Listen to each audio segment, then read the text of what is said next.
কল্পনা করুন আপনার নিজের হাতে আপনি একটি মূর্তি তৈরি করলেন এবং সেটিকে নিজের ঈশ্বর মনে করে আপনি পূজা করতে শুরু করলেন এবং পৃথিবীর অন্য প্রান্তের কিছু মানুষ একজন মানুষকে ঈশ্বর মনে করে তার উপাসনা করছে। আসল ঈশ্বরকে, whose god is the real one? এখন প্রশ্ন হলো, এই দুইয়ের মধ্যে আসল ঈশ্বরকে? দেখুন, প্রকৃতপক্ষে ঈশ্বর হলেন সেই সত্তা যিনি সবকিছু সৃষ্টি করেছেন। তিনি সর্বশক্তিমান এবং সবকিছু তার নিয়ন্ত্রণে। চিন্তা করে দেখুন, যে মূর্তিকে আপনি নিজের ঈশ্বর বানিয়েছেন সে কিভাবে আপনার সৃষ্টিকর্তা হতে পারে।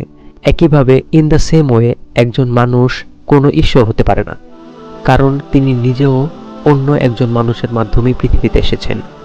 ঈশ্বর হওয়ার জন্য এটি অনিবার্য যে তাকে কেউ সৃষ্টি করেনি এবং তিনি জন্ম নেননি, আর তার কোনো শুরুও নেই। কারণ তার যদি কোনো শুরু থাকতো তবে নিশ্চিতভাবে তার আগেও কোনো শক্তি বিদ্যমান ছিল। জেনে রাখুন, ঈশ্বরের অস্তিত্বের জন্য কোনো সাহায্য বা শরীরের প্রয়োজন নেই, কারণ প্রতিটি জিনিস তারই সৃষ্টি। তিনি এই মহাবিশ্বের কোনো কিছুর মতোই হতে পারেন না, কারণ এই পুরো মহাবিশ্ব তারই সৃষ্টি।